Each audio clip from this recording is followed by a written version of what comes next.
Paternidade.doc com Fernando Kiefer.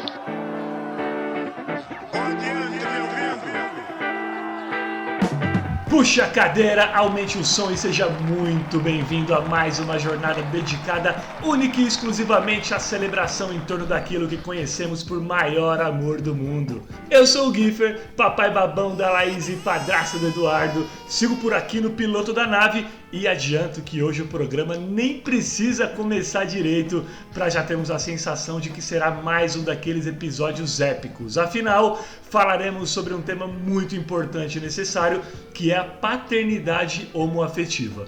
Porque sim, as paternidades são plurais, as famílias são diversas e tudo bem, e que legal! Quanto mais a gente valorizar o amor incondicional, quanto mais a gente fomentar a presença paterna na vida dos pequenos, quanto mais a gente colocar o machismo e o preconceito de lado e principalmente quanto mais cada um cuidar apenas da própria vida, sem opinar na do próximo quando nada tiver de positivo para acrescentar, mais perto estaremos de uma sociedade melhor e mais sensível, amorosa, justa e empática.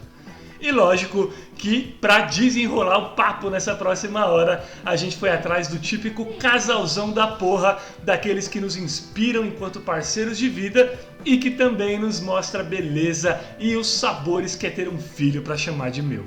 Mas antes de startarmos nossa prosa, dois recadinhos muito rápidos. Primeiro, só para dizer que minha palestra no TEDx já está disponível no YouTube e que eu vou ficar muito feliz se quando o programa aqui terminar, vocês puderem dar um pulo lá para absorver minha proposta de conteúdo. O tema é a responsabilidade social nos impactos do abandono paterno e torço para que a reflexão lhes faça algum sentido.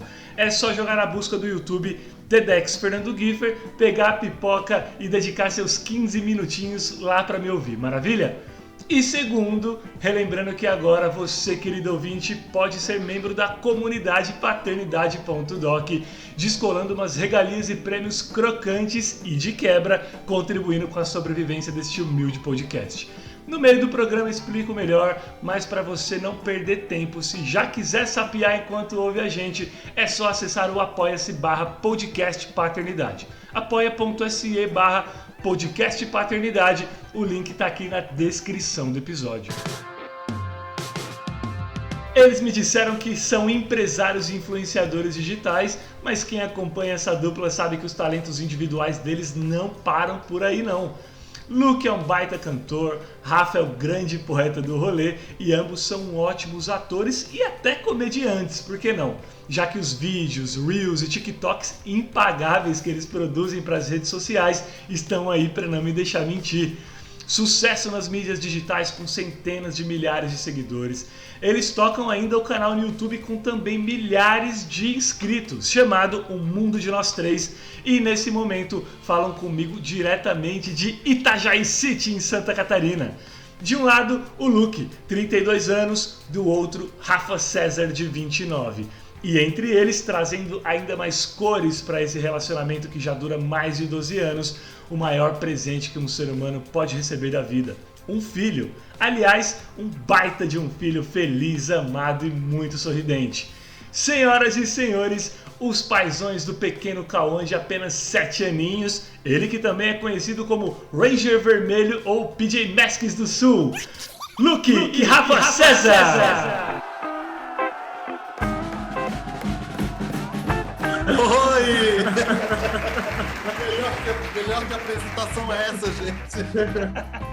Sejam bem-vindos, meninos. Obrigado, viu, por ter aceito o meu convite. É um prazerzão pra gente estar aqui. Imagina, pra gente é que é um prazer, que massa estar aqui, podendo compartilhar um pouco do que a gente entende nesse breve período que a gente é pai, né? Aliás, ô Luke, eu já começo pedindo desculpas, porque eu acho que eu me esqueci de mencionar um outro pedacinho da família de vocês chamado Madalena.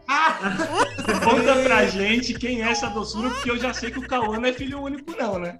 Não, é a irmã Pet. A Madalena é uma Shih Tzu com... Tem quantos mesinhos? 9, né? Tá com 9 meses. 9 mesinhos, é uma fofura de vida, vai pra creche. Um pouco descontrolado igual eu. Tá precisando tomar uns remedinhos pra ansiedade. Tomar um tarja pretinha na ração. E vocês sempre foram ligados em pet ou veio também depois do Cauã? Vamos ter um pet? Como é que foi isso? Não, a gente sempre foi ligado. Sempre foi ligado. O Rafa, ele sempre teve cachorrinho. Eu que nunca tive. Eu fui ter com ele. Bom, casal, é o seguinte, vamos do começo então, até para situar um pouco nossos queridos ouvintes aqui. Boa. Já são 12 anos de relacionamento, né? Eu queria que vocês contassem um pouco, primeiro sobre a história de vocês, como e onde se conheceram, quem tomou a iniciativa. Então, a gente se conheceu num shopping aqui na nossa cidade. Sim. Eu tava lá com os meus amigos emos. Eu também era um deles. Muita gente era emo. Fresno no talo, né, Rafa? Oxe, exatamente. Essa época, quem não era emo, né? É difícil quem não era. Lá em 2009.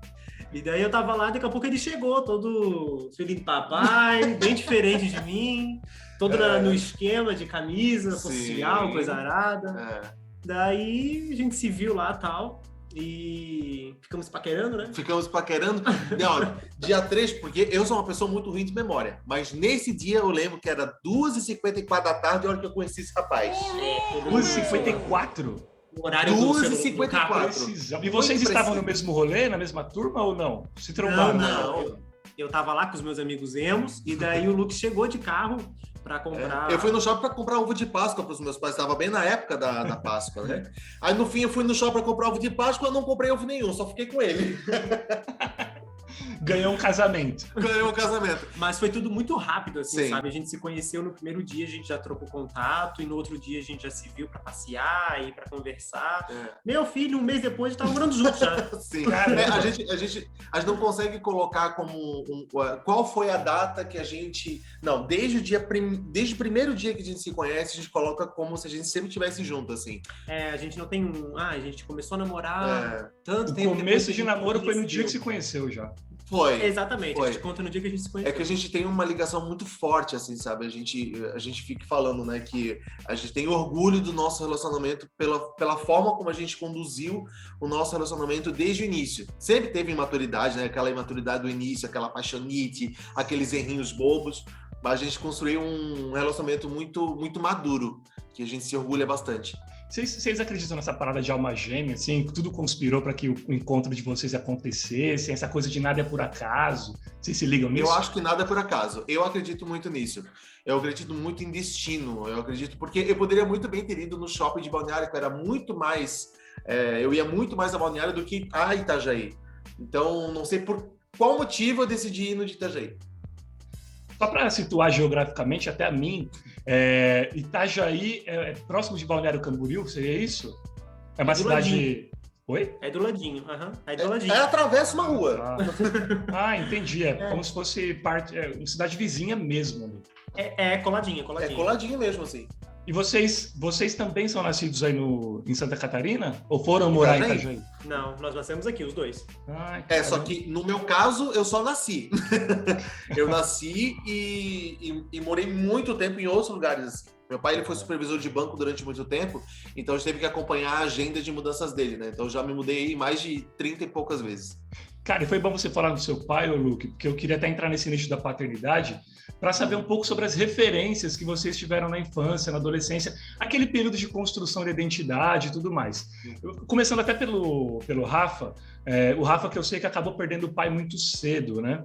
O Rafa, quais memórias você tem dele e quem segurou as pontas contigo para minimamente amenizar essa dor da ausência? Cara, eu vou te falar que as lembranças são bem poucas, infelizmente, assim, como eu era muito pequeno e ele trabalhava muito, a gente não se via muito, sabe? Durante o dia ele trabalhava o dia inteiro, quando ele chegava de noite eu estava dormindo já, e final de semana ele gostava de ir pro futebol dele, e a gente acabava não se vendo muito, assim. Então eu ficava muito mais com a minha mãe, com as minhas tias, com as minhas primas, que moravam no mesmo terreno, e eu lembro de pouca coisa, assim, alguns passeios que ele fez comigo, do jeito que ele me chamava, ele sempre me chamava de lindão, então isso ficou na minha cabeça, o cabelo encaracolado dele, essas coisas assim, sabe? Mas eu queria ter tido mais chance, né, para ter mais memórias, assim. E depois que ele morreu, minha mãe virou meu pai também, né? A gente foi morar em outra casa, só eu e ela, e depois teve meu padrasto também, que ficou com a gente bons anos, assim, toda a minha adolescência e tal. Então ele supriu um pouco essa falta que o meu pai deixou, assim, né? Hoje você exerce a paternidade. Você acredita que a questão do pai, assim, é substituível? Por exemplo, poxa, a mãe fez as vezes do pai, ou às vezes um avô, às vezes um tio. Hoje, enquanto pai, você acha que a presença ela é realmente substituível ou não? Existem situações e coisas que você só conseguiria vivenciar se estivesse com ele mesmo? Até no aspecto também de criação e tudo mais. Com certeza não supre, né? A gente fala que mãe acabou me tornando pai também pela falta mesmo, mas com certeza não supre, não. Eu sinto falta até hoje, eu sinto falta de momentos que a gente não teve, sabe? Eu fico pensando quantas coisas a gente poderia ter vivido juntos. Eu gostaria de ter conhecido meu sogro, porque o Rafa, ele fala tão bem, o Rafa, as irmãs dele, a minha sogra, falam tão bem do Roberto, que dá muita vontade de ter conhecido ele, dá muita vontade de... Imagina hoje ele ser vô, ser bisavô, então muita coisa, sabe? Com certeza, eu teria coisas com ele que eu, com certeza, não tive com a minha mãe, né? Normal. Você o perdeu com que idade, Rafa? Eu tinha 9, tinha acabado de fazer 9. Até então a relação de vocês era bem próxima. Você tem alguma memória, e aí você pode falar tanto da memória que você tem do seu pai, ou com relação até às pessoas da sua família, no caso homens, né, tios, se era uma geração mais machista, aquela geração mais de autoridade, ou se sempre foi uma família mais afetuosa, até os homens, como funcionava isso com vocês? Sempre foi muito afetuosa, porque tanto meu pai quanto a minha mãe sofreram bastante na mão dos pais deles, assim, né? Com essa coisa de ser muito autoritário e tudo mais. De regras e agressão. Geração deles. Exatamente. Então, os dois prometeram que quando eles tivessem filhos, eles não criariam dessa mesma forma. Então, eles nunca bateram na gente, sempre optaram pela conversa. Então, sempre foi muito tranquilo e muito afetuoso. E eu vi você falando, você comentou aqui, eu vi você falando também isso no Instagram, sobre a similaridade do cabelo do teu pequeno, do Cauã, né, com o do teu pai. E me pareceu que isso tem para você um significado diferente, né? O que isso diz para você exatamente, Rafa? Cara, então, como eu perdi ele muito cedo e como eu falei para ti, eu não tenho, infelizmente, tantas lembranças assim como eu gostaria de ter. Por muito tempo, às vezes a gente acabava esquecendo, né? Tipo, como faz muito tempo que eu não tenho pai, já faz 20 anos que eu, né, não tenho alguém para chamar de pai, na correria do dia a dia a gente acaba esquecendo, né? Então, quando o Cauã entrou na nossa vida, que eu olhei pro cabelinho dele, assim, a primeira coisa que eu lembrei foi do meu pai. Então, desde que ele entrou na nossa vida, todo dia eu lembro do meu pai, sabe? Sempre que eu olho para ele, eu lembro do meu pai, eu vejo o cabelinho, quando eu vou mexer, arrumar, amarrar o cabelinho dele, eu sempre lembro do meu pai e isso se tornou muito especial para mim. Que louco, né? É como se 20 anos depois ele voltasse a fazer parte da sua vida, né? Exatamente. Que legal. E essa falta do teu pai fez você ter medo e não saber paternar quando viu que o Cauã estava mesmo batendo na porta? Com certeza. A gente teve bastante medo no início. Foi um começo um pouco difícil. Foi turbulento. Foi um pouco turbulento pra gente, mas tá dando certo, né? Tá dando certo. É que a gente acredita que a construção da paternidade, né, Fernando, é um relacionamento como qualquer outro, só que com um pouco mais de cautela. Porque ainda mais na questão de uma adoção, né? É um processo muito mais turbulento e muito mais demorado, né? Sim. E aí, Luke, até ao contrário do Rafa, o teu pai ele é vivo e me parece que vocês têm uma relação muito afetuosa, muito próxima, presente. Conta pra gente sobre a tua referência paterna desde que você se entende por gente. Cara, então, por incrível que pareça, por mais meu pai ele seja vivo e ele foi uma pessoa muito presente na minha vida em alguns sentidos, mas meu pai viajou demais. Por conta do trabalho dele, ele não esteve tão presente assim na minha vida. Então, a minha mãe acabou também ocupando muito o lugar dele nesse espaço, sabe? De cuidar, de zelar, de tomar até, dar as broncas, de chamar as atenções, de seguir com as regras. Mas meu pai, na medida do possível, ele sempre foi muito presente, porque existia muito aquela questão de o homem da casa, né? Sim. De ter que suprir as necessidades financeiras. Né? Exatamente. E o meu pai, ele sempre teve esse cuidado, cara, até hoje, né, irmão? Sim. Até hoje, meu pai, ele tem essa questão de saber se todo mundo tá bem. É uma pessoa que todos os meus amigos amam de paixão, porque é uma pessoa queridíssima, é um cara extrovertido, carismático, tem o dom de cantar, tem o dom de fazer as pessoas rirem. Então, eu tenho uma ótima referência, porque ele também foi uma pessoa que, por mais... Eu tive uma educação bem rígida dos meus pais, em termos de ser bem regrado, de estar com como é que eu posso falar? Com a rédea bem curta, né? Sim. Então, e eu não acho isso ruim, tá? Porque eu vendo hoje, eu detesto criança mimada. Então, meio que coloca nessa concepção que não tem problema para mim o que eles... A forma da educação deles, né? Mas a questão mesmo é de ele ser uma pessoa... Também ter sofrido tanto com a família dele. Ele é o caçula de 8 irmãos. Não. Ele era o caçula de 8 irmãos até o irmão caçula chegar. Mas ele também foi muito afetoso porque ele também teve essa questão de ter uma educação muito rígida, de ter sido muito cobrado, enfim. Mas eu tenho uma excelente referência. Só que, por mais que eu tenha tido essa referência, para mim a novidade de ser pai não me deu bagagem o meu pai ter sido presente na minha vida, sabe? E o Rafa comentava a respeito até de gerações ali, né, do machismo e tal. Você, Luke, foi muito bombardeado com os famosos estereótipos de gênero ali, menino veste azul, menina veste rosa, menina boneca, menino carrinho. Sim, demais. Na verdade, tudo bem que hoje diminuiu muito isso, mas, nossa, antigamente... Porque eu com a minha melhor amiga, eu brincava de boneca com ela, mas a gente brincava escondido. Se isso viesse à tona, seria uma coisa muito complicada, né? E no que se refere à sexualidade mesmo, Luke, você tem em mente, né, não sei, enfim, você se lembra como se deu essa descoberta e o papel do teu pai nesse período, nesse processo? Da minha sexualidade, eu rejeitei por muito tempo a minha sexualidade, sabe? Uhum. Eu, desde os meus 13, 14 anos, eu tinha a ideia de que eu tinha essa sexualidade diferente do comum, entre aspas, né? E eu tentava, a todo tempo, não assumir essa sexualidade porque eu não queria ferir os meus pais. Eu pensava mais neles do que em mim. Não que eles viessem até mim e falassem que isso era errado, mas na minha concepção, diante do que a sociedade falava, era errado me assumir com a sexualidade que eu tava entendendo naquele momento, sabe? Sim. Então eu tentava namorar com meninas, eu fazia o máximo possível para não assumir isso. Mas teve um período, que foi quando eu fiz 18 anos, que eu tava muito apaixonado por um outro rapaz, que eu falei assim, cara, eu preciso assumir essa sexualidade, eu preciso viver a minha verdade, senão eu vou ser infeliz pelo resto da minha vida. E eu já tava sendo infeliz por esconder isso deles. Então eu falei isso para eles com maior naturalidade quando a gente morava em Balneário Camboriú, e eles aceitaram super de boa. Que legal, cara. Que exemplo. E a gente tá falando de quantos anos atrás isso? Com 18, eu vou fazer 32, então, 14. É uma época que ainda o machismo e a não aceitação dos pais ainda era muito maior, né? Sim, com certeza. E aí, num belo dia, vocês acordaram, o Rafa e você, e foram buscar o filho de vocês. Que parada mágica. Rafa, como foram as horas de ansiedade que antecederam essa aí, que talvez seja a saída de casa mais importante da tua vida até então? Quais sentimentos tomaram conta de você? Ansiedade pura, né? Que eu já sofro de ansiedade. Meu filho, aquela noite eu não dormi, fiquei a noite toda no sofá, conversando com a minha amiga e desabafando com ela e falando que eu tava com medo e feliz ao mesmo tempo, era um sentimento doido.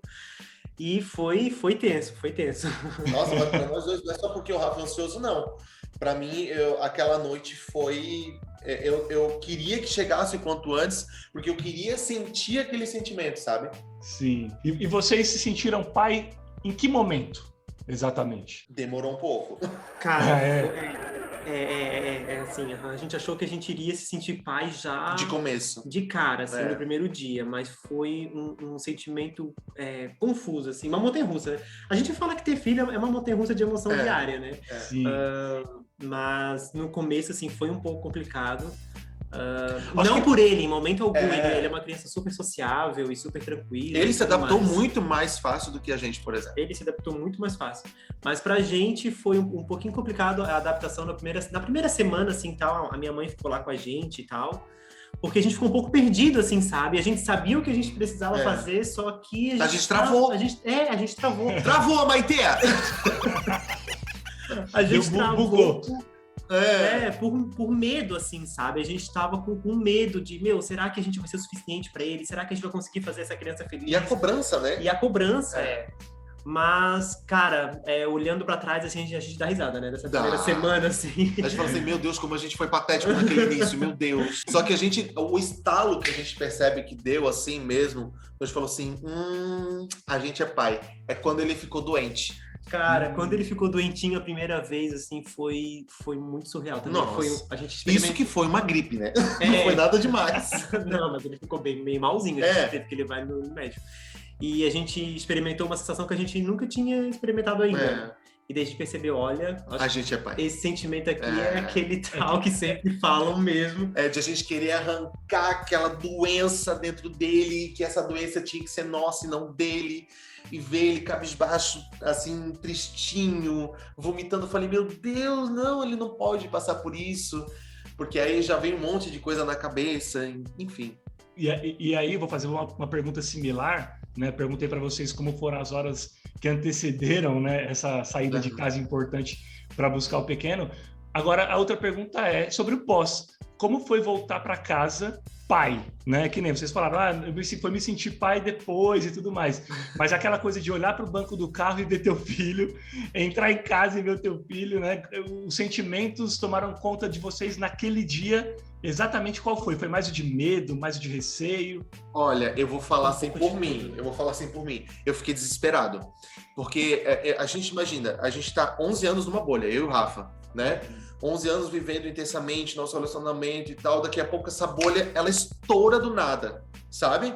Sim. E essa bolha estourou de uma forma que a gente pensou assim, meu Deus, que sentimento é esse? E aí, quando você se torna pai, eu não sei se foi seu caso também, Fernando, mas no nosso era uma cobrança, uma autocobrança da gente mesmo com a gente, sem dúvida, de criar um sentimento quanto antes com aquele serzinho, sabe?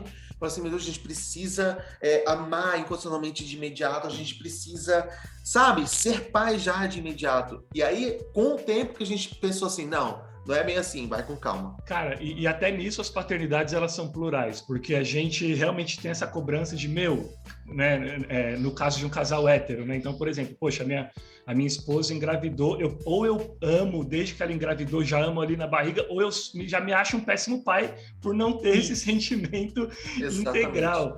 E aí, mas eu acho que acontece muito isso. Eu acho que não sei se foi o Dani, cara, entrevistando o Dani Wexler, que é marido da Pitty, baterista do NX0, e ele comentou exatamente isso, assim, de que, cara, tem pai que se sente pai quando engravida e tem pai que se sente pai só quando nasce. A mãe geralmente tem aquela coisa da gestação inteira e tal, e a gente não. E tem pai que vai se sentir pai muito depois, né? Então não tem realmente uma regra. As paternidades, elas são plurais, os sentimentos, mas o que vocês falaram é muito real, assim. Vocês se deram conta do quão incondicional era aquele sentimento quando você percebe que você daria a vida por ele, né? Quando você fala, cara, eu quero essa dor para mim. Exatamente. Muito louco. E eu acho que a construção dessa paternidade, desse amor, ele é diante dessas pequenas coisas da relação entre pais e filhos, sabe? Ele chegar com um bilhetinho pra gente da escola, ele fazer um desenho que represente a nossa família. Chamar de pai pela primeira vez. Chamar de pai pela primeira vez. Então, são situações, assim, pequenas no cotidiano que vão transformando esse relacionamento. Que vão construindo esse relacionamento. Sim, e é como eu sempre digo, né? Não existe filho adotivo. O que existe é cegonha desastrada. Porque biológico ou não, filho é filho. Uma hora ou outra, a vida vai tratar de providenciar o encontro. E no caso de vocês, aconteceu da forma mais linda. Aliás, falando um pouco do Cauã aqui, ele já é um artista nato, né? Ele é. Esse menino é um ator, um blogueiro. Ele já chegou blogueirinho assim, ou vocês que treinaram? Não, ele chegou um pouquinho mais tímido do que ele é hoje, assim. Sempre sociável, porém um pouco mais fechado, assim. Mas aí, quando a gente começou a gravar os vídeos pro canal, ele pegou gosto, assim, se apaixonou pela câmera, e hoje, quando a gente bota o celular na frente dele, ele já se sente... Dá um like aqui embaixo, deixa nos comentários, ele é muito desenvolto. Já manja da chamada pra ação, mas ele é muito, muito artista. E ô Rafa, claro que apesar de toda a euforia positiva, né, da chegada dele, eu imagino, e claro, o Luke pode responder também, eu imagino o paradoxo de sentimentos, porque a gente estava no início da pandemia, né? Então a gente está falando ali de abril, maio de 2020, se eu não me engano, vocês me corrijam se eu estiver errado. Como funcionou isso na cabeça de vocês? Uma quarentena logo de cara e o filho dentro de casa. Só colocando lá dentro, ele entrou na nossa casa no dia 20 de março, dia 21 teve lockdown. Caramba. Então, tipo, desde o início, ele esteve com a gente da pandemia. Então, foi muito complicado. Foi bem complicado, assim, a gente precisou até de ajuda de psicólogos, até para ajudar a gente, né, com relação a isso tudo, porque a nossa cabeça estava um turbilhão, sabe? Por tudo isso, por tudo que estava acontecendo com relação à pandemia, o medo da pandemia, daí veio o filho, daí o medo dessa relação, né? Esse desconhecido, enfim, foi uma coisa bem complicada mesmo, assim. Acho que com certeza a pandemia, ela agravou bastante essa confusão, sabe, de início, assim. Seria muito mais fácil se a gente estivesse no mundo como normal. Estamos agora, por exemplo. Não que estejamos no normal, né? Porque a pandemia ainda não acabou, né? Vacina salva, usem máscara, mas a questão principal é que agora ele está na aula, né? Ele está na escola, então a gente consegue ter uma rotina de família, né? De acordar, tomar um café, de almoçar, depois levar ele para a escola, depois buscar. Então, existe um contexto. Antes era 24 horas presos juntos o tempo inteiro e a gente sem entender como funcionava a cabecinha dele, porque não é simplesmente tipo... quando você cria um filho desde o nascimento, existe já um comportamento que você estuda, né? Sim. Desde o início. No nosso caso, tinha que entender ainda como funcionava a cabecinha dele. Uma criança de 5 anos, né? Que já estava formada de alguma forma. Que entrou na nossa vida com traumas e com coisinhas que a gente ia precisar aprender a lidar, né? E que a gente aprende até hoje, na verdade. Né? Todo dia. Todo dia a gente aprende alguma coisa com ele e, claro, com a ajuda de psicólogos e psiquiatras e neuros. Mas a gente está fazendo tudo o possível, né, para entender cada dia mais a cabecinha dele, a cabecinha brilhante desse menino. Os nossos filhos, eles são os nossos grandes professores da vida, né? A gente depende muito mais deles do que eles da gente, eles não sabem disso. É verdade. É muito isso. Claro, a gente não vai entrar nos méritos do processo de adoção, obviamente, mas no aspecto da relação de vocês mesmo, da maturidade, dos sentimentos, da necessidade. Ter filho passou a ser pauta quando? E partiu especificamente de um dos dois? De mim. Eu sempre tive essa vontade, assim, eu sempre tive essa vontade, mas eu sempre imaginei que a gente fosse adotar um bebê, né? Então a gente pensou, vamos entrar na fila de adoção, isso é uma coisa que demora muito, ainda mais bebê, tal.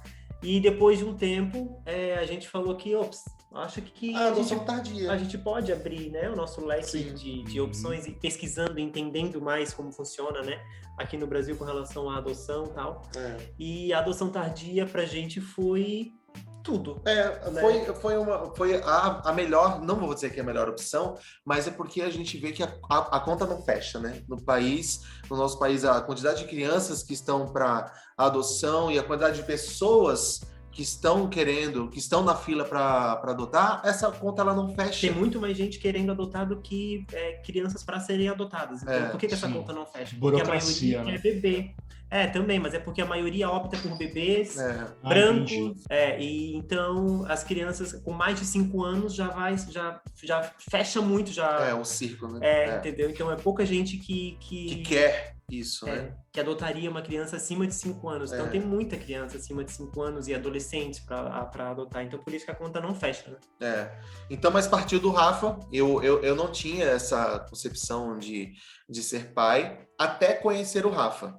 O Rafa que foi alimentando isso ao longo de todos esses 11 anos, né? Porque todos esses 11 anos falando, vamos ter filho. No entanto, lá no início do nosso relacionamento, o Rafa ele me deu um livro, um caderno, que a gente fala que é um presente que ele deu para mim, e do caderno tem os nomes que a gente queria ter filhos. A gente queria ter 7 filhos, 8 filhos. Eu queria ter 8 filhos. E hoje um tá bom, um tá excelente. Eu ia perguntar isso. Já depois dá desse trabalho primeiro. pelos 8. Mentira.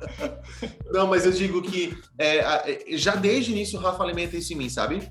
Sim. Essa questão da paternidade, de ser pai, e não só de formar uma família, que antes eu tinha da concepção que formar uma família era só quando você tinha um filho, né? Eu acho que para mim família é tema muito maior do que apenas quando você tem um filho.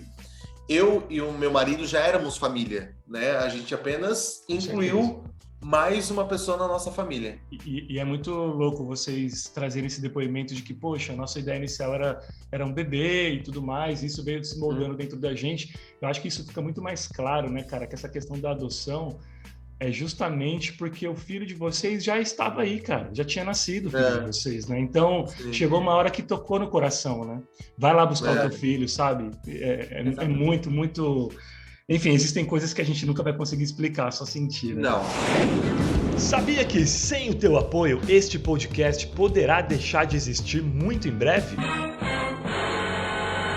Pensando nisso, criamos a comunidade paternidade.doc, em que você, ouvinte, homem ou mulher, poderá se tornar membro especial para, além de contribuir com a sobrevivência do programa, ter acesso a regalias exclusivas que nenhum outro ouvinte tem.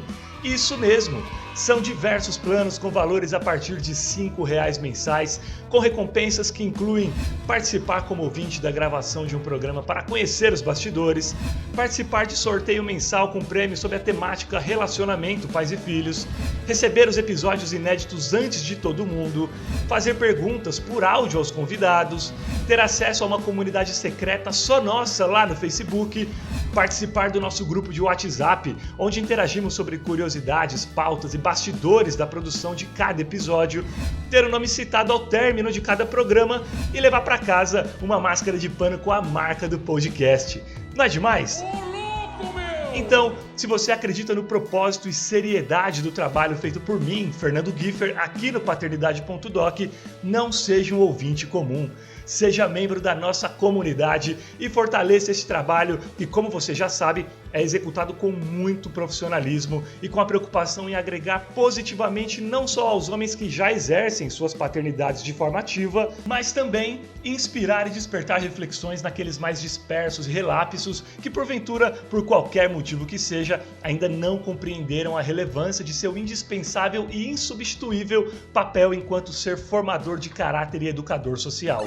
Acesse agora mesmo apoia.se/podcast paternidade, apoia.se/podcast paternidade para saber tudo sobre as recompensas e escolher o plano que você achar mais justo. Lembrando que pode ser cancelado a qualquer momento sem burocracia. apoia.se/podcast paternidade. Seja membro e bora trocar ainda mais figurinhas acerca do maior amor do mundo. E Luke, você fez um post no Instagram recentemente, cuja descrição é a seguinte, abre aspas, ser pai para mim era algo impensável, visto a sociedade podre em que vivemos. Mas aí chegou o Cauã e novamente tudo que eu imaginava sobre ter um filho caiu por terra, fecha aspas. Eu queria saber de você o seguinte, o que você imaginava e o que caiu por terra? A sociedade, ela sempre foi muito ardilosa com casais homoafetivos, né? Até hoje, né? Mas na questão de que um casal homoafetivo jamais poderia ter um filho. A questão de ser impensável, que eu pensei que diante da sociedade, diante da luta que hoje a comunidade LGBTQIA+, tem, é por conta de que você sempre vai ser apontado, né?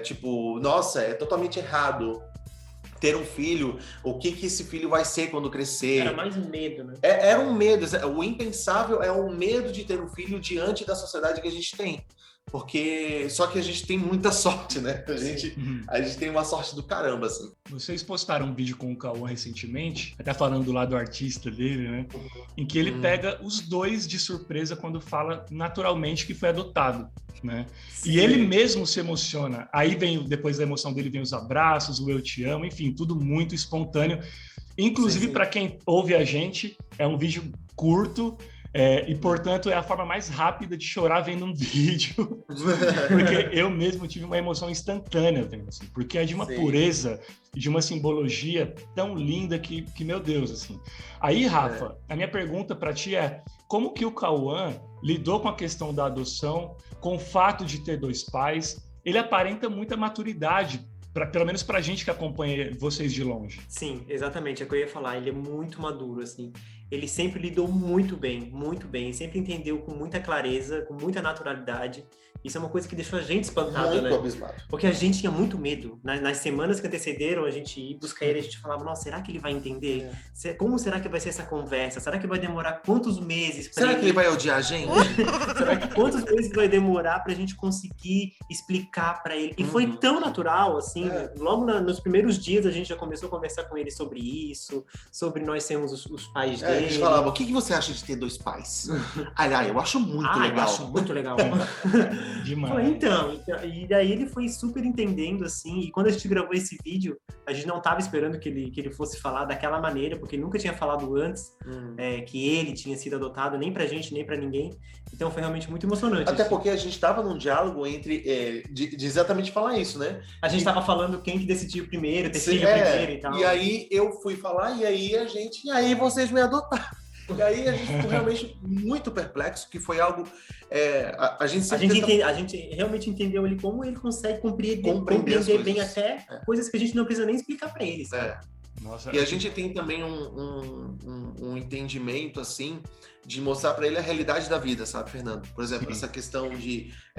tem até um livro que enviaram pra gente, que fala sobre ser adotado não tem problema, ter 2 pais, ter 2 mães... ter apenas um pai, ter apenas uma mãe. Ser criado por avós. Por tios. Não tem problema. Então, colocar ele dentro dessa esfera muito plural é o que a gente mais faz, sabe? Tentar ver desenhos que incluam a diversidade de fato mesmo. Até, por exemplo, a escola para onde ele vai a partir do próximo ano, estamos pensando justamente sobre essa questão da diversidade, onde ele vá para um lugar onde não tem apenas gente branca, gente preta, não, que seja realmente aquela pluralidade mesmo, sabe? Que tenha níveis sociais diferentes, credos que sejam diferentes, enfim, a gente quer trazer ele para uma realidade diversa.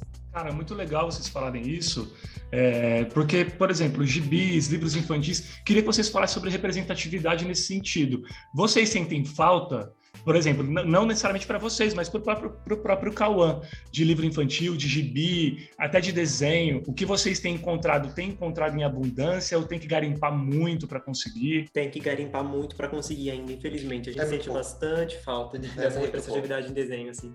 Ele assiste alguns, mas são muito poucos, assim. A gente tem um desenho, o She-Ra, que é muito legal, que daí o protagonista é um menino preto, e ele tem 2 pais. Então, é muito legal esse desenho. Quando ele vê esse desenho, ele sempre se compara, né? É muito representativo, né? Isso, e é muito legal, assim. Então, cara, mas é muito difícil, tá? É muito difícil achar livros e desenhos com essa representatividade. Vocês são figuras muito presentes nas redes sociais, e claro, com a chegada do filho, a rotina da paternidade também passou a ser dividida ali com os seguidores. Mas a gente sabe que a internet é um antro do ódio gratuito, né? É o melhor lugar para um covarde se expressar é a internet. Sim. A exposição da imagem dele assusta vocês de alguma forma? Demais. Para mim, demais, assim. Eu acho que para nós, né, amor? Sim. Porque ele tá... É uma exposição, né? É uma exposição da nossa realidade. Só que entra novamente no contexto que eu falei anteriormente, nós somos muito sortudos, porque as pessoas que nos seguem, as pessoas que acompanham a gente são maravilhosas, de verdade, assim. São pessoas que emanam muito amor pra gente, que nos apoiam pra caramba. A gente recebe muito pouco hate, assim, sabe? É muito pouquíssimas mensagens de ódio. Recebemos, claro, mas muito pouco perto da quantidade de amor que a gente recebe. E a gente entende que essa representatividade é muito importante, sabe? Sim. Então, por isso que a gente continua...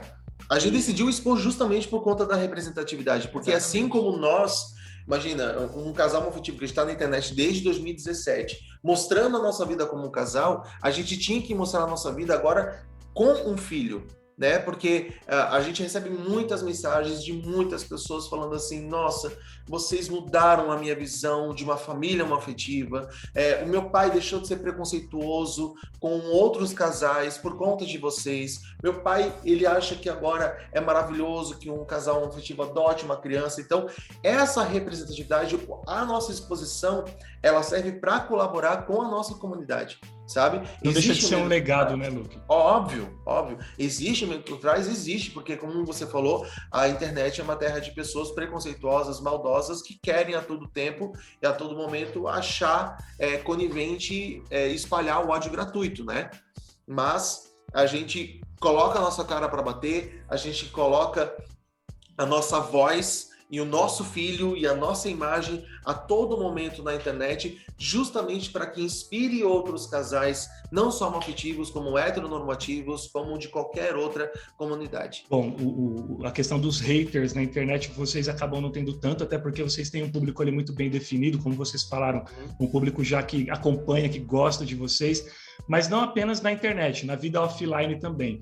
Vocês chegaram a receber algum ataque homofóbico na presença dele e que depois se sentiram na obrigação de explicar para ele o que aconteceu? Não. Ainda não, e espero que não aconteça, assim. A única coisa que a gente recebe muito que ele não percebe, ainda bem, são olhares, né? Isso é comum. Olhares julgadores, assim, que a gente percebe muito, mas ninguém nunca chegou pra gente e falou alguma coisa ou alguma ofensa, assim, ainda não, e espero que não aconteça. Até porque se isso acontecer, a gente é muito de revidar na mesma hora, revidar que eu digo, da mesma forma que a pessoa ela vai falar alguma coisa, a gente vai contrapor essa pessoa, sabe? Sim. A gente não é de baixar a guarda e deixar aquilo passar, a gente é de realmente encarar de frente a situação. Isso é importante para ele também, né? Para ele se defender. Com Quando certeza. vocês também não estiverem mais aqui, vocês são otimistas quanto ao mundo que deixaram para o Cauã? Total.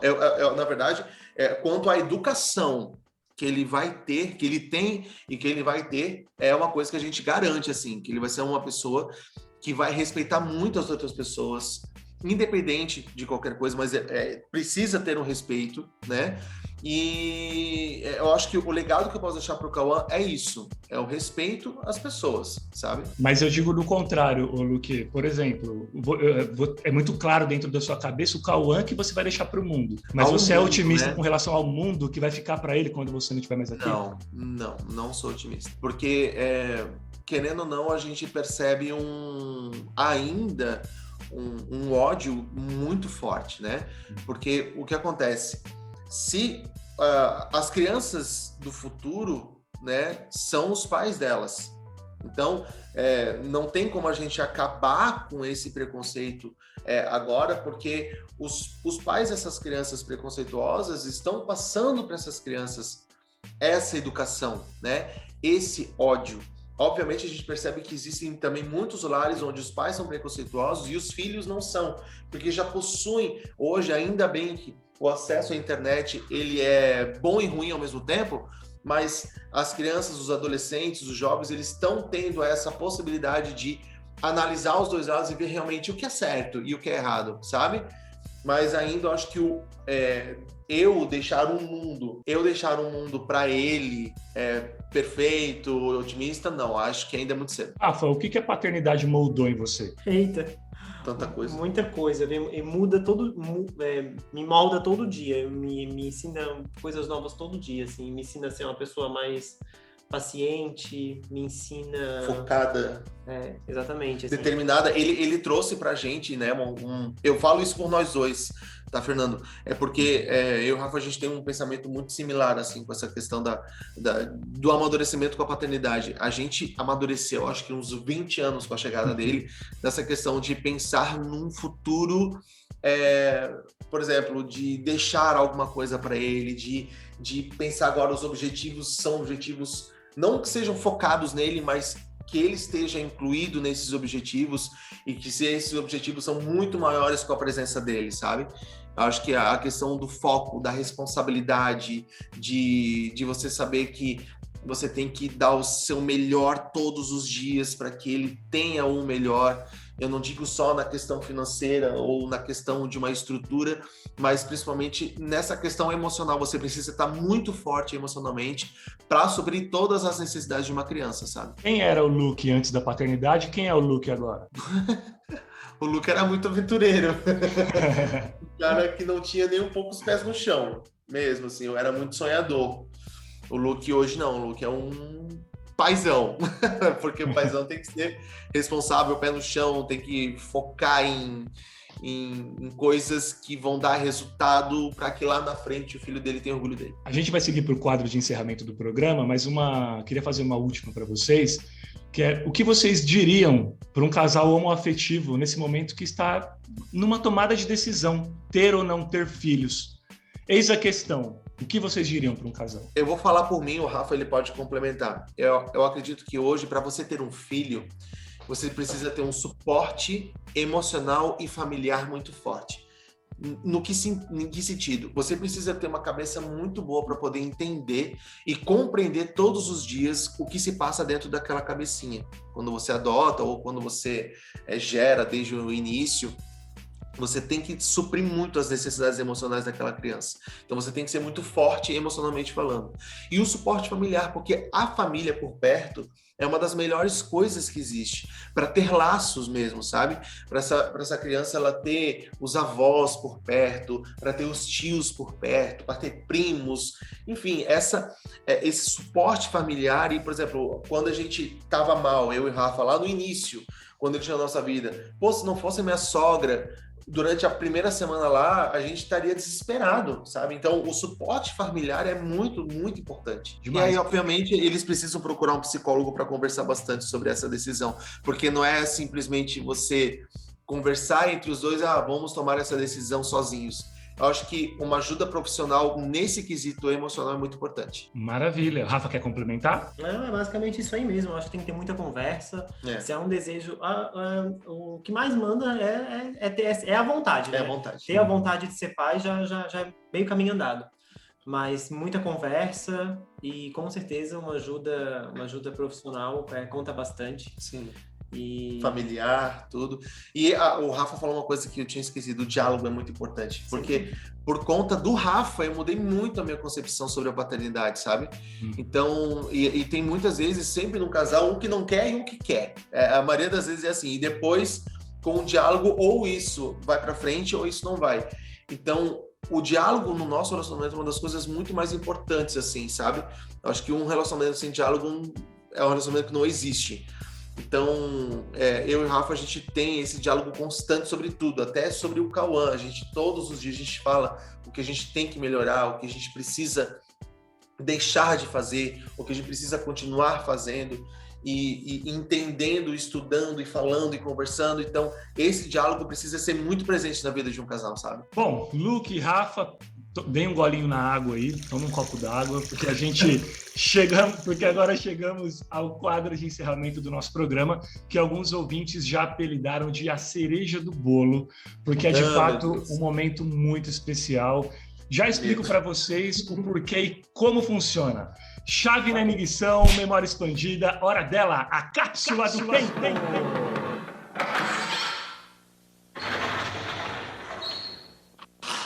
Senta que lá vem a história.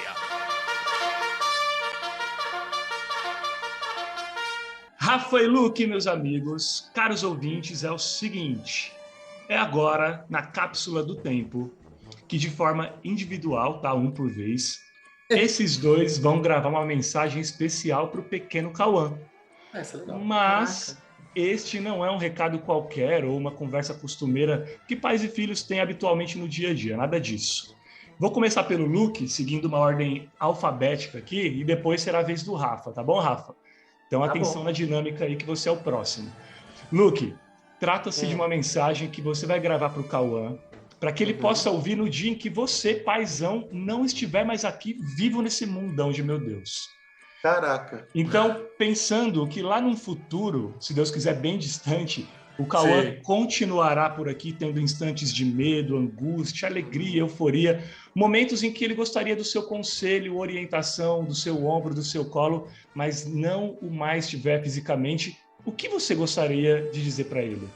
Bora lá, Luke, a palavra é tua, em primeira pessoa, se esqueça de tudo ao redor, valendo.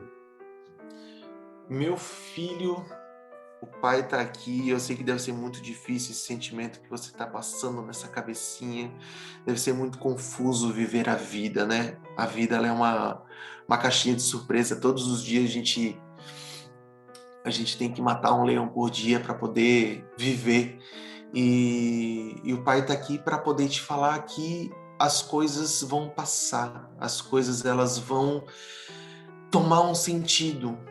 E só que você precisa estar muito focado naquilo que você quer, meu filho. Você precisa estar muito focado no que te impulsiona para frente, naquilo que te faz crer de verdade na vida, em ser uma pessoa feliz, em ser uma pessoa íntegra, em ser uma pessoa que respeita as pessoas, que ama as pessoas de verdade. Saiba que tu tem um coração gigante, cara. Teu coração vale ouro, sério. E eu tenho muito orgulho de ti. Tu é uma pessoa que chega em qualquer lugar, todo mundo te ama. Então, segue fazendo o que o teu coração diz, sempre com muito cuidado. Não se aborreça porque as pessoas elas machucam pessoas, mas você vai ter com certeza muita gente ao seu redor para te amparar e te dar muito amor. Mas o Pai sempre está aqui, é só tu olhar para cima e ver um cara cantando que eu vou estar aqui, tá bom? É isso.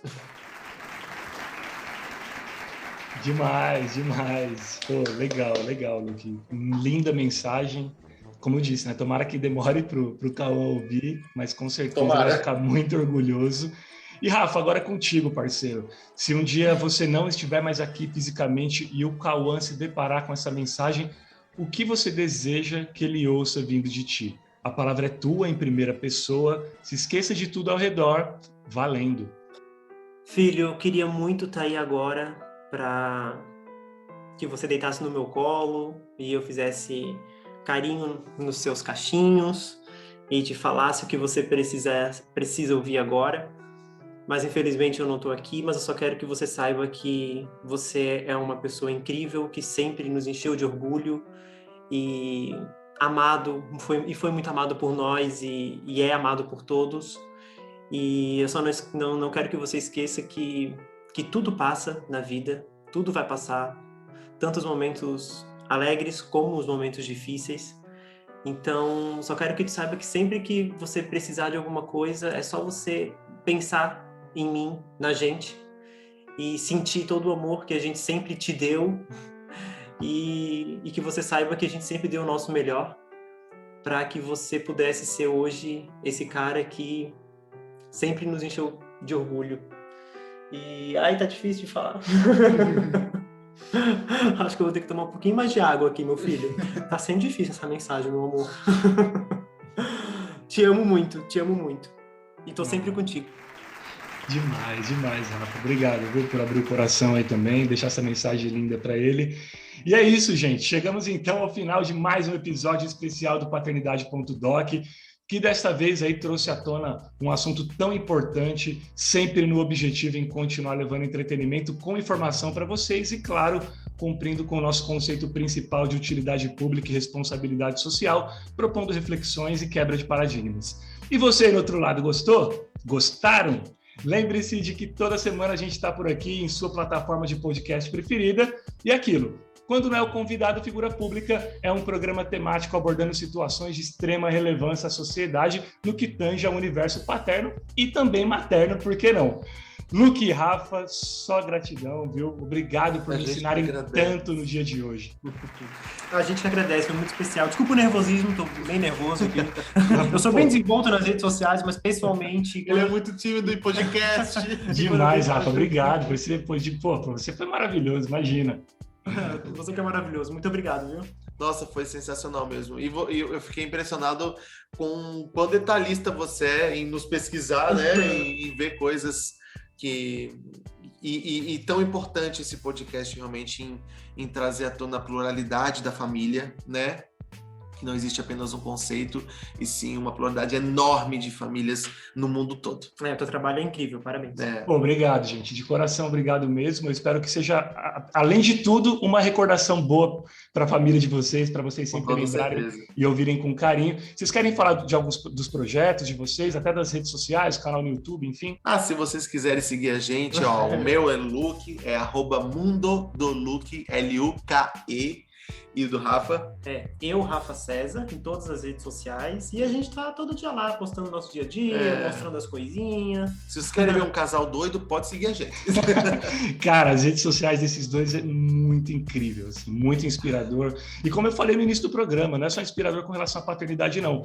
Com relação à vida de casal, né? Essa cumplicidade, esse respeito, essa admiração, independentemente se é um casal homoafetivo ou não, né? Porque eu tenho minha esposa, sou heterossexual e eu adoro acompanhar o trabalho de vocês e me inspira também para me tornar um marido melhor todos os dias aqui e um pai melhor, um pai de família melhor. Eu que agradeço vocês por terem aceito e por proporcionarem momentos tão incríveis para a gente todos os dias nas redes sociais. E antes de me despedir, eu quero dar uma dica para os nossos ouvintes, claro, para o Rafa e para o Luke também, caso eles se interessem.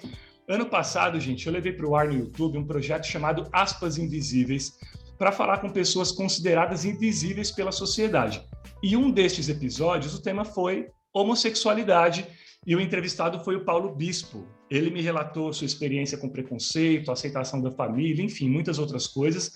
Um depoimento muito, muito forte. Então é só procurar no YouTube, Aspas Invisíveis, Homossexualidade. É um programa bem curto, mas bem impactante, beleza? Eu gosto sempre de deixar claro que, assim, enquanto eu viver e tiver acesso a qualquer tipo de microfone ou mídia, eu vou dar espaço à comunidade LGBTQIA+, aos deficientes, aos indígenas, aos negros, porque é um espaço também de todas essas minorias, de todas essas pessoas, por direito, espaço conquistado, né? Então, assim, são pessoas que devem ocupar absolutamente todos os lugares, serem ouvidas, consideradas, e meu papel enquanto comunicador hétero, branco e típico privilegiado é ouvir para aprender e reverberar os ensinamentos quando assim for meu lugar de fala. Então é isso. Quer ser membro da comunidade paternidade.doc? Só acessar o apoia-se/podcast paternidade, apoia.se/podcast paternidade ou através do link que está aqui na descrição do episódio. E não se esqueçam de seguir lá o @Fernando Guifer nas redes sociais, porque tem muito mais material relacionado à paternidade e a diversos outros temas, artigos, vídeos, áudios, enfim. Valeu, gente, até a próxima! Fui!